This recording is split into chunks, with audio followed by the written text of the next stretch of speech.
Hello friends, అందరికీ నమస్కారం అండి. Welcome to KVC kitchen. Friends, ఈ రోజు ఎంతో సింపుల్గా ఎంతో టేస్టీగా ఉండే స్నాక్స్ చల్ల పునుకులు.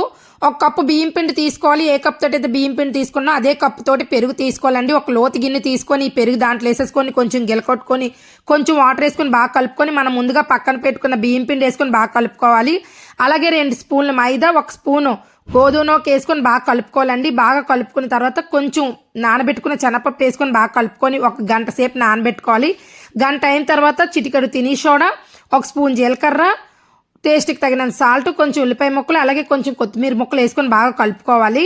స్టవ్ వెలిగించుకొని స్టవ్ మీద కళాయి పెట్టుకొని ఆయిల్ పోసుకొని ఆయిల్ బాగా మరిగిన తర్వాత ఇవి చిన్న చిన్న పునుకుల కింద వేసేసుకొని ఫ్రై చేసుకొని తీసేసుకోవాలండి. రెడీ అయిపోయినాయి చల్ల పునుకులు. చాలా టేస్టీగా ఉంటుంది. మీరు ట్రై చేయండి. ఎలా వచ్చింది నా కామెంట్ సెక్షన్లో చెప్పండి. ఇవి ఈవినింగ్ స్నాక్స్ కిందన్నా మార్నింగ్ టిఫిన్ కిందన్నా తీసుకోవచ్చు. నా వీడియో కనుక మీకు నచ్చినట్లయితే నా channel like, share, subscribe. Thank you for watching.